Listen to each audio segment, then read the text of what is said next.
Nous allons maintenant poursuivre avec notre prochain panéliste. Il s'appelle Jonathan. Être l'acteur du développement de sa nation est sa plus grande ambition. Fervent nationaliste, il est à la fois juriste, publiciste et économiste. Il nous vient du club Prométhée de l'UCM et aujourd'hui, il usera de ces mots pour son thème. Croyant aux atouts de la population malagasy, il a choisi de nous parler du cosmopolitisme au détriment du vita malagasy. Je lui cède tout de suite la parole. Merci de l'applaudir.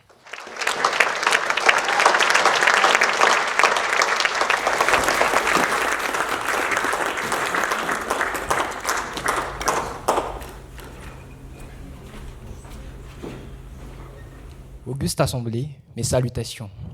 En relatant ce thème choisi par nos soins, qui, je le réitère, concerne les perspectives de la langue et identité malagasy face aux cultures étrangères, j'ai fait le choix de soutenir une thèse fondée sur un sous-thème qui est un cosmopolitisme au détriment du vita malagasy.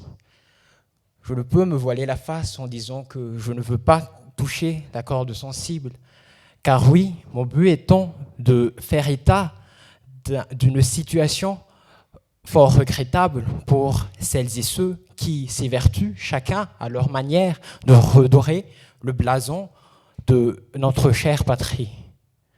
Que l'on ne s'y méprenne. Ceci n'est pas un mouvement pour le réveil du patriotisme qui, je l'espère, est enfoui en chacun de nous.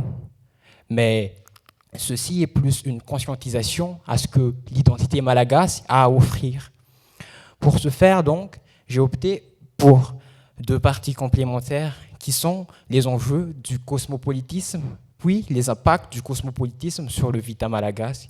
Je vous prierai donc de m'accorder votre attention et tiens déjà à m'excuser pour toute faute qui pourrait survenir lors de cette intervention.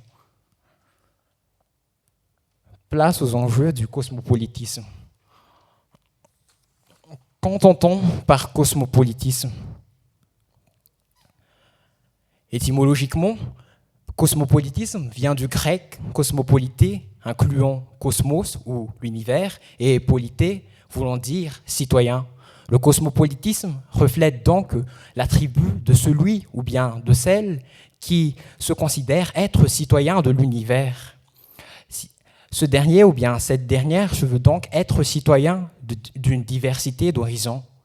Citoyen d'horizons différentes, certes, mais qui ne peut se défaire, disons, la plupart du temps de sa culture d'origine et n'arrive pas à se détacher de ses racines, notamment en matière de savoir-faire. Et c'est de là que certaines difficultés peuvent se poser. Par exemple, l'immigration massive de la population chinoise à travers l'Afrique a fait que l'Éthiopie soit sous l'égide des industriels chinois en matière de textile et commence à s'imprégner de leur façon de faire, quitte à délaisser leur identité propre.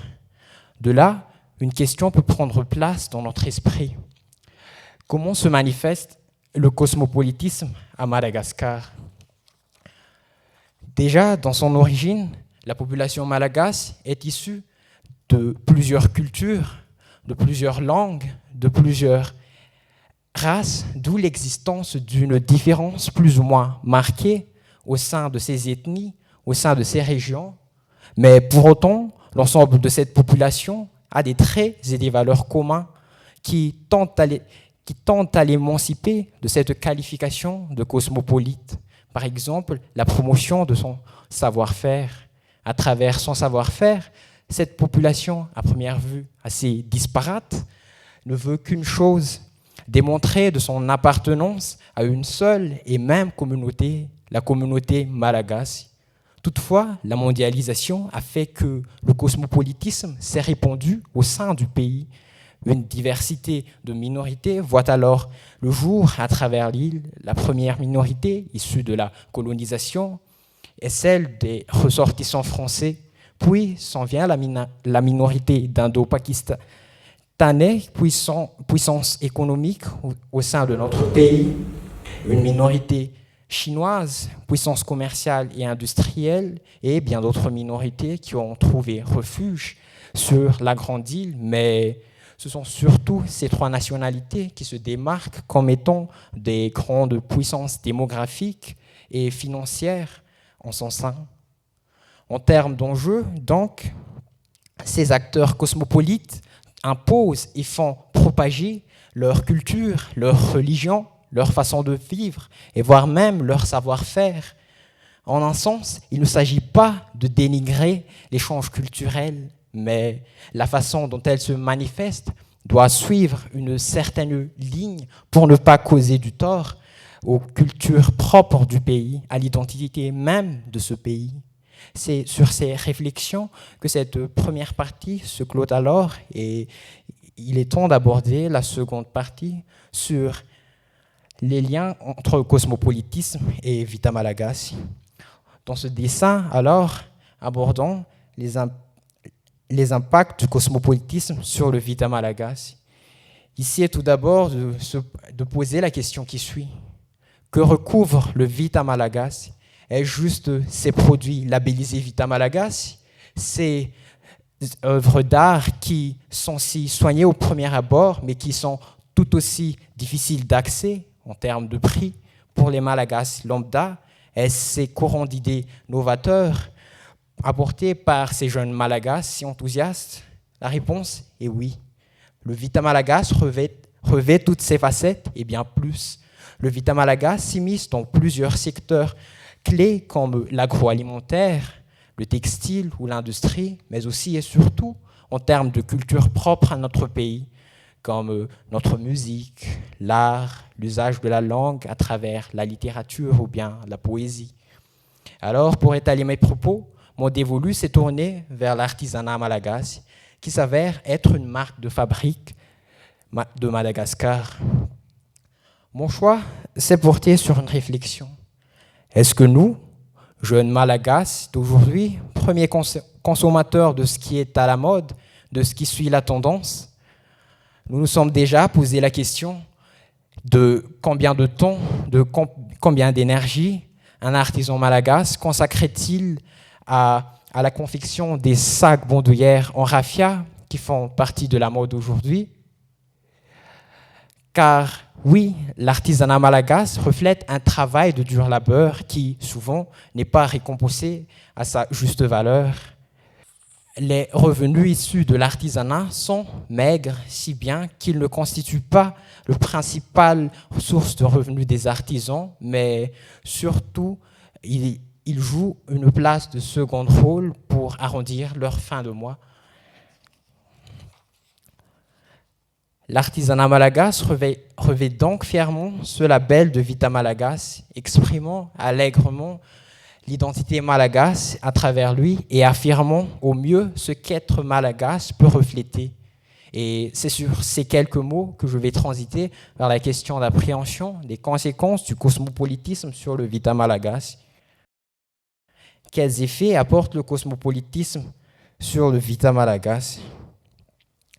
Disons-le franchement, le cosmopolitisme peut tout autant porter préjudice que soutien au Vita Malagasy. Les productions en masse de reproduction, ou bien de contrefaçon, qui sont vendues à des prix plus qu'alléchants par rapport aux originaux, le désintérêt des consommateurs au label Vita Malagasy, dû au fait qu'ils se fondent plus sur leur portefeuille, les techniques de vente et de marketing plus contemporaines, plus adéquates à la tendance actuelle apportée par cette population de ressortissants commerçants qui font paraître celle des commerçants du Vita Malagasy obsolètes. Ce sont là quelques aspects négatifs de la recrudescence du cosmopolitisme au sein du pays. Cela étant dit, le cosmopolitisme n'est pas la seule cause du déclin du Vita Malagasy, mais l'on peut le classifier parmi les premières. Prenons par exemple les contrefaçons fabriquées par la minorité chinoise commerçante établie au sein de la capitale. Ils élimineraient presque à elles seules des marchés locaux d'art à Malagasy. Pourtant, ne l'oublions pas, c'est aussi ce cosmopolitisme qui fait tourner les devises plus importantes au sein du commerce d'art malagasy, par exemple dû au fait que les ressortissants étrangers sont les plus attirés par ces œuvres, plus même que la plupart des Malagasy de naissance, mais aussi le fait que c'est ce même cosmopolitisme ou suite à ses conséquences que des portes s'ouvrent vers les marchés étrangers profitables à l'économie nationale. Autant d'inconvénients que d'avantages à tirer du cosmopolitisme. Quelles perspectives seraient alors les mieux adaptées? Parler des perspectives n'émet pas l'hypothèse d'une éradication totale de la production non malagasy. Bien sûr que non. Ce serait donner place à des initiatives extrêmes et non bénéfiques au pays. Ces perspectives se traduiraient surtout en 2 points. En premier lieu, une conscientisation massive de la population, surtout pour la jeunesse, base démographique de Madagascar, conscientisation dans laquelle l'État ou les institutions étatiques et les médias nationaux y joueraient un rôle prépondérant. En second lieu, il faudrait revoir les bases via des formations consacrées aux commerçants du Vita Malagasy afin qu'ils adoptent les bonnes manières, les bonnes façons, suivant les époques et les tendances en matière de vente. Par exemple, l'usage des réseaux sociaux qui contribuerait à une plus grande visibilité. En définitive, l'optimal serait de trouver l'équilibre entre l'apport du cosmopolitisme et du Vita Malagasy, mais pour autant, ce n'est pas pour démoraliser certains fervents nationalistes, car déjà, l'intérêt porté par cette auguste assemblée si consciencieuse témoigne de l'importance que nous, Malagasy, nous ayons pour notre identité et remercions-nous pour cela. Et je termine ma présentation sur ces quelques mots. Je vous remercie.